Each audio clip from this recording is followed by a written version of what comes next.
नमस्कार दोस्तों, आप देख रहे हैं अलग 50 राजस्थान। फिलहाल बड़ी खबर आप देख रहे हैं सीकर के खंडेला से। खंडेला विधायक सुभाष भील ने कांवट में लगभग 2 करोड़ की लागत से बनने वाले अटल पथ का फीता काटकर उद्घाटन किया। इस दौरान कई जनप्रतिनिधि व ग्रामीणों ने विधायक का साफा व माला पहनाकर स्वागत किया। साथ ही विधायक भील ने सभा को संबोधित करते हुए कहा कि कांवट क्षेत्र में विकास कार्यों में कोई कमी नहीं छोड़ी जाएगी। इस दौरान राम अवतार बड़सरा, सौरभ वशिष्ठ, नेकीराम खोकर, उमेश हरितवाल, पोखरमल सेठ सहित कई और भी जनप्रतिनिधि मौजूद रहे।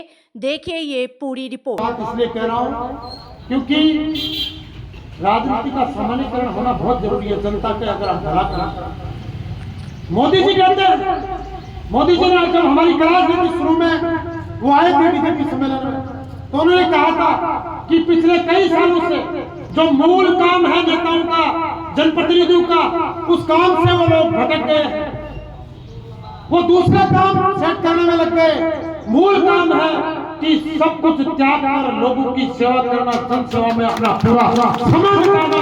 उस काम पर जब तक हम नहीं लौटेंगे तब तक भारत देश का उत्थान नहीं होगा। भारत को अगर हम विकसित राष्ट्र बनाना चाहते हैं तो इसमें महत्वपूर्ण भूमिका नेताओं की भी होगी। उन्होंने हमको ये पाठ पढ़ाया था कि आप पूरे समय जनता के लिए सेवा करने का काम करो। सरकार की जो योजनाएं हैं वो लोगों तक पहुंचाने का काम।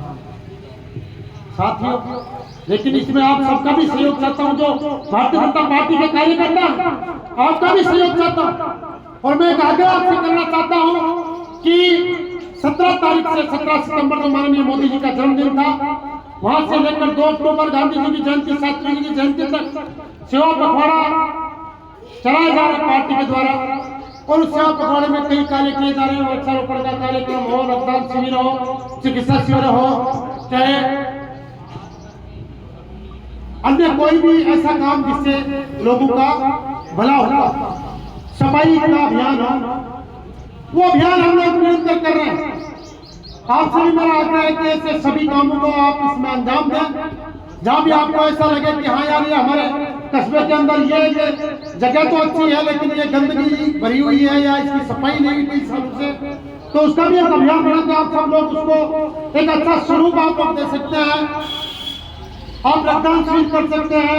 अस्पताल में ज्यादा भी नहीं तो अस्पताल में 5 लोग बैठकर जो भी आने जाने वाले हैं उनकी मदद कर सकते हैं, उनको फल फ्रूट दे सकते हैं, उनको सेवा दे सकते हैं। तो मेरे कहने का मतलब यह है कि जो पखवाड़ा चल रहा है, सेवा पखवाड़ा, इसको आप सभी लोग एक फॉर्मेलिटी के तौर पे नहीं लेके और एक एक कार्यकर्ता के ये हो गया कम से कम मैं 5 लोगों का तो भला इस पखवाड़े में कम से कम करूँ, तब मेरा इस पखवाड़े का किसी को उसकी योजना का फायदा, जो लाभार्थी हमारे को मिले उसको फायदा नहीं मिले सरकार की, ऐसे लोगों की आप मदद करें। देखिए, मुझे अच्छी तरह पता है कार्यकर्ता ही पार्टी की लीड होती है और कार्यकर्ताओं का दायित्व है। कई बार यह हो सकता है कि भाई व्यक्तिगत में ज्यादा समय के कार्यकर्ता को तो न दे पाऊं, ये तो कई बार फील आ जाता है आदमी। हर आदमी देखता है यार मैं घंटे 2 घंटे बैठ के बात विचार करूं, विचार विमर्श करूं, लेकिन समय का थोड़ा सा अभाव इसलिए रहता है। जयपुर भी जाना पड़ता है, पहले की राजनीति अलग थी, ज्यादा इतने कार्यक्रम भी नहीं होते थे। आज तो सुबह से मतलब 8 बजे से लेके और अभी तक कंटिन्यू काम चला, शाम तक भी कार्यक्रम रहेंगे। और देरी से मैं आया इसके लिए मैं क्षमा प्रार्थी हूं, लेकिन उसका भी एक कारण है। अक्सर मैं प्रोग्रामों में कभी देरी से नहीं आता, लेकिन अपने ही क्षेत्र का एक जवान बालक अली का जो पुलिस में तैनात था और वो अपने ड्यूटी के दौरान उनका निधन होने से उनको पार्टी देव का लाया गया था, तो एक अंतिम सलामी उनको मैं देख के फिर आया तो उससे 1.5 घंटे का ये फर्क पड़ गया। इसके लिए मैं आप सबसे क्षमा प्रार्थी हूँ।